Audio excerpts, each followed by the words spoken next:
소설가 황순원님의 작품 나무라고 하는 소설이 있습니다. 아주 동화 같은 소설입니다.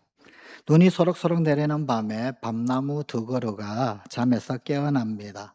크고 늙은 할아버지 밤나무와 이제 그 밑동이 겨우 엄지손가락 굵기만 한 그렇게 자란 손자 밤나무였습니다.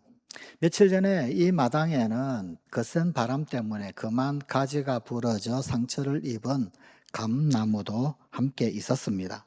그러나 할아버지 밤나무는 우뚝 서서 험하고 두꺼운 껍질로 몸을 감고 손자에게 겨울에 충분히 잠을 자야 키도 쑥쑥 자라고 몸통도 굵어진다라고 일러줍니다. 할아버지는 세월의 상처를 안고 어쩔 수 없이 몸에 구멍이 숭숭 뚫렸습니다. 그러나 거기에 다람쥐 그리고 그 딱따구리들을 품고 있습니다. 올해 처음 열매를 맺은 손자 밤나무는 피곤으로 지쳐서 다시금 스르르 잠속에 빠져들었습니다. 단번에 열매를 많이 맺고 싶었지만 뿌리를 더 깊고 넓게 펼쳐야 한다라는 진리를 깨달은 채 내년을 기다리기로 하였습니다. 이제 떠날 때가 된 할아버지 밤나무는 마당에 있는 나무들을 바라보면서 마음속으로 작별 인사를 하나씩 건넵니다. 매화나무, 앵두나무, 살구나무, 자두나무, 대추나무, 사과나무, 감나무, 산수유나무, 석류나무 등등이었습니다. 마치 눈에 선이 보이는 것처럼 정겨운 나무들의 이름이 아니겠습니까? 그 나무들이 할아버지 밤나무 곁에서 성장한 나무들이었습니다. 열매를 맺는 나무는 그렇지 않은 나무보다 수명이 짧습니다. 자신의 생명을 열매와 바꾸는 힘든 삶을 살기 때문입니다. 열매 맺는 나무는 우리 인간들의 삶에 교훈을 주는 귀한 생명들입니다. 마지막으로 할아버지 밤나무는 자기를 심어주고 나무를 친구 삼아준 사람에게 고마움을 표하고 눈을 감습니다. 100년 전 이제 막 새 삶을 시작한 어린 신랑 신부가 밤나무를 심었고 그래서 비바람을 이겨낸 100년의 과실나무가 된 것입니다. 이제 막 꽃을 피우기 시작한 새로운 세대에게 이 일을 맡기면서 자기 이름을 조용히 불러봅니다. 나무. 한없이 좋고 편안한 이름이었습니다. 삶이 무엇인지를 생각하게 하는 소설입니다. 생명의 신비와 가치에 대하여 더욱 고귀한 느낌을 안겨다 줍니다. 어린 나무 같은 우리의 후손들도 어디서 왔으며 어떻게 싹을 틔워야 하는지 존재의 의미를 안고 떠나는 나무를 통해 정겹고 감사한 인생을 돌아보게 만듭니다. 주님이 인도하시는 삶의 의미를 잔잔히 새겨볼 수 있습니다. 오늘 우리에게 주신 하나님의 말씀인 시편 1편은 복 있는 사람, 곧 의로운 사람을 나무에다가 비유를 하고 있습니다. 본문 3절 말씀입니다. 그는 시냇가에 심은 나무가 철을 따라 열매를 맺으며 그 잎사귀가 마르지 아니함 같으니 그가 하는 모든 일이 다 형통하리로다. 인생이 나무와 같아라고 한다면 복 있는 사람은 아까 그 소설에 나오는 늙은 밤나무처럼 무수히 많은 열매를 모든 세상을 향하여 기쁘게 남기고 형통하게 할 것입니다. 그뿐 아니라 좋은 종자로서 새로 자라는 나무를 도와주고 여름에는 생물들에게 시원한 그늘을 마련해 주며 겨울에는 북풍의 추위를 버텨 따뜻한 보금자리를 제공합니다. 이런 나무가 바로 의인의 상징입니다. 성관가족 여러분, 우리도 의로운 나무 같은 삶을 산다면 얼마나 좋을까요? 자기를 희생하고 주위의 모든 것들을 사랑하면서 내 진정을 바쳐 아름다운 과실을 맺습니다. 그것을 따먹는 이들의 기쁨은 이루 말로서 다할 수 없습니다. 시편 1편은 시편 전체의 서시입니다. 하나님 앞에 두 종류의 인간이 있는데 그것은 의인과 악인입니다. 본문 6절 말씀입니다. 무릇 의인들의 길은 여호와께서 인정하시나 악인들의 길은 망하리로다. 여기서 의인은 열매 맺는 나무이며 악인은 이리저리 날아다니다가 없어져 버리는 겨와 같아 라고 말씀합니다. 열매 맺는 나무들은 겉으로 보아 알 수 없는 비밀을 가지고 있습니다. 그것은 다름 아닌 뿌리 내리기입니다. 좋은 나무가 되려면 땅속 깊이 뿌리를 뻗어내려야 합니다. 물가로 뿌리를 내려 그것을 통해 생수를 공급받고 과실을 맺을 온갖 영양분, 그 자양을 빨아들이는 노력을 쉬지 않습니다. 하나님께 복을 받을 사람도 이와 같습니다. 겉으로 볼 때는 똑같은 인간이고 어려울 때 괴로워하며 힘든 삶을 살아가는 사람 같지만 그럴수록 남 모르게 하나님께로 뿌리를 내려갑니다. 은혜의 시냇가로 하나님이 주신 생명의 강가로 뿌리를 뻗쳐갑니다. 어릴 때부터 그렇게 뿌리를 내리는 나무는 아름다운 열매를 맺습니다. 하나님의 말씀을 따라 뿌리를 시냇가에 내린 인생의 열매는 참으로 값진 것입니다. 뿌리에서 공급된 자양이 가지와 잎을 윤기 있게 하고 그것들이 하늘을 바라보며 싱싱하게 자라납니다. 처음에는 모두 다 연약한 나뭇가지에 생긴 어린 열매인 듯 하지만 무더위와 혹한을 견디고 나면 뿌리가 든든한 나무부터 풍성한 열매를 맺습니다. 하늘을 향하여 마치 하나님 보시기에 좋았더라 라는 말씀에 응답이라도 하듯 가지마다 익은 열매를 펼쳐 보입니다. 이것이 복 있는 사람의 인생 모습입니다. 악한 사람은 열매를 맺을 수 없는 인생입니다. 오늘 우리에게 주신 하나님의 말씀은 그것을 바람에 나는 겨와 같아 겨에 비유했습니다. 본문 4절 말씀입니다. 악인들은 그렇지 않음이요 오직 바람에 나는 겨와 같도다. 겨는 곡식을 찧어서 벗겨낸 껍질, 그 껍질들을 통틀어서 이르는 말입니다. 쓸데없고 보람이 없는 경우에 겨라고 하는 이 단어를 사용합니다. 겨는 뿌리는커녕 바람이 부는 대로 이리저리 날아다니다가 어디론가 사라질 존재일 뿐입니다.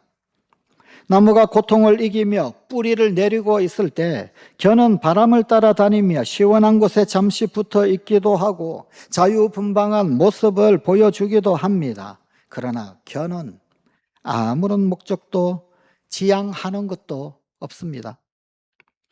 겨의 슬픔은 그가 결코 뿌리를 내릴 수 없다라는 것이며 생명의 강물을 들이킬 수 없다라는 것입니다. 한때 요란하게 이리저리 움직이다가 소멸하는 것, 그것이 바로 악한 사람들의 겨와 같은 삶입니다.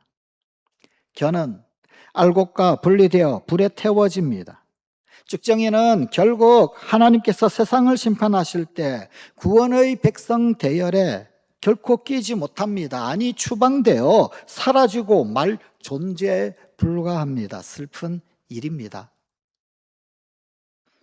인간이란 처음부터 영원까지 참 나무와 관계가 있습니다. 인간이 피할 수 없는 원죄는 창세기에 나오는 에덴 동산의 선악을 알게 하는 나무로부터 시작되었습니다. 아담과 하와는 하나님이 금지하신 그 나무의 열매를 따먹고 죄의 길로 접어들었습니다. 그러나 이렇게 인류를 죄악으로 내몬 나무, 이 나무가 궁극적으로 인간의 죄를 치유하게 된다라고 하는 사실 또한 알고 계십니까? 요한계시록의 맨 마지막 장을 장식하는 것은 하나님 나라의 생명나무입니다. 요한계시록 22장 1절 2절입니다. 또 그가 수정같이 맑은 생명수의 강을 내게 보이니 하나님과 및 어린 양의 보좌로부터 나와서 길 가운데로 흐르더라. 강 좌우에 생명나무가 있어 12가지 열매를 맺되 달마다 그 열매를 맺고 그 나무 잎사귀들은 만국을 치료하기 위하여 있더라. 우리는 믿음으로 영생의 나무를 보게 될 것이며 무성하게 가지를 들이운 그 생명나무의 잎사귀로 치유를 받으리라 계시하셨습니다. 그러고 보니 우리의 인생의 시작과 끝이 원죄와 영생이며 그 상징물이 바로 나무라는 사실을 깨닫게 됩니다. 성경을 분량적으로 보게 되면 성경의 첫 시작 창세기, 그리고 성경의 제일 마지막 요한계시록, 분량적으로 그 중간의 위치에 자리하고 있는 성경이 바로 시편의 말씀입니다. 그 중간에서 신앙적인 경험을 노래하고 있는 시편은 그 첫머리, 오늘 우리에게 주신 하나님의 말씀 1편에서 의인의 모습을 시냇가에 심은 나무로 묘사하였습니다. 우리도 하나님이 내신 한 그루 나무, 철을 따라 열매를 맺고 잎사귀가 마르지 않는 나무가 되어야 하겠습니다. 그를 위해 사랑하는 어린이들이 생명수 샘물에 뿌리를 대고 자라는 나무가 될 수 있도록 도와주어야 합니다. 미국 시인 조이스 킬머가 나무라는 시를 썼습니다. 나무처럼 사랑스러운 시를 결코 보지 못하리. 단물 흐르는 대지의 젖가슴에 굶주린 입을 대고 있는 나무. 온종일 하나님을 바라보며 입 무성한 두 팔 들어 기도하는 나무. 여름에는 머릿결에 지바퀴 둥지를 털어주고 눈은 그 품에 내리며 비와는 다정히 어울려 살고 신은 나와 같은 바보가 짓지만 나무를 만든 건 하나님뿐. 킬머의 나무, 그 마지막 식구는 신은 나와 같은 바보가 짓지만 나무를 만드는 건 하나님뿐 이라는 표현. 이 표현은 세인의 마음에 감동을 주었습니다. 시인은 1913년에 이 작품을 내었습니다. 그리고 제1차 세계대전에 참전하여 전사했습니다. 32살의 나이에 그의 나이만큼 32편의 시를 남기고 한 그루 나무 같은 모양으로 세상을 떠났습니다. 나무는 대지의 품에 안겨 자라고 하늘을 향해 늘 기도하며 삽니다. 킬머의 시처럼 여름에는 새들의 둥지가 되어주고 겨울에 내리는 눈을 그 품속에 받습니다. 과실을 맺는 나무라면 더없이 좋습니다. 세상을 살면서 한 그루 과실나무처럼 대지를 품고 기도하며 열매를 맺는다면 얼마나 좋을까요? 그보다 더 중요한 것은 우리가 사랑하는 젊은이들, 특히 어린 심령들이 한 그루 나무처럼 살아가기를 가르치고 도와주고 기도해야 하지 않겠습니까? 그대는 시냇가에 심은 나무처럼 믿음의 뿌리를 내리고 살아야 할 하나님의 자녀이다. 우리의 후진들에게, 어린이들에게 이와 같은 축복과 기도의 말을 결코 잊지 않는 우리 성관가족이 되십시다. 우리 입에 익은 은혜로운 복음성가, 너는 시냇가에 심은 나무라 찬양이 있지요. 우리 한번 다 함께 같이 불러보실까요?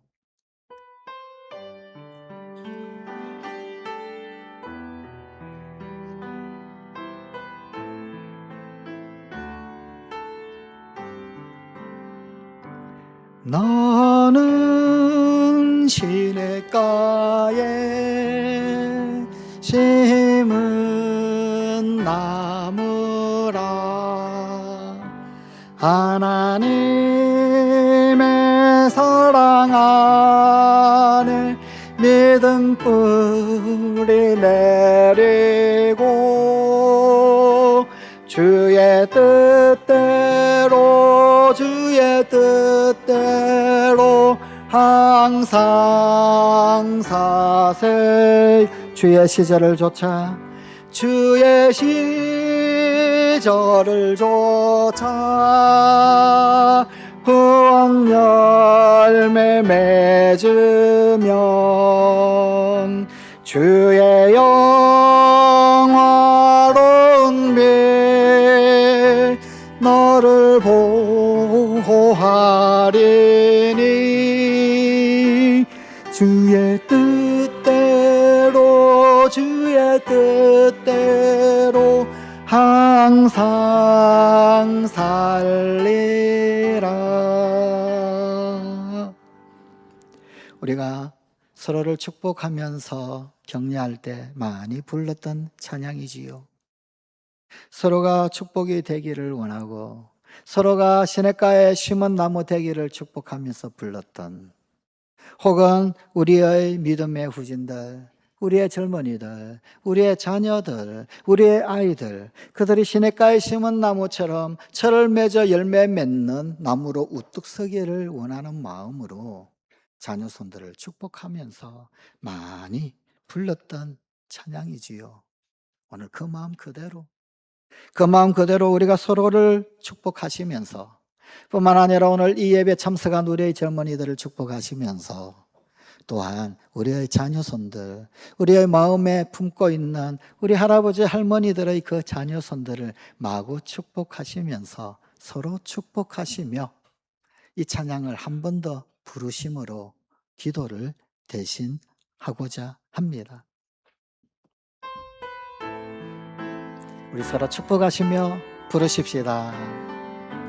너는 시냇가에 심은 나무라 하나님의 사랑 안에 믿음 뿌리 내리고 주의 뜻대로 항상 우리 옆에 분을 축복하시며 주의 시절을 좇아 주의 시절을 좇아 구원 열매 맺으면 주의 영화로운 빛 너를 보호하리니 주의 뜻대로 항상 살리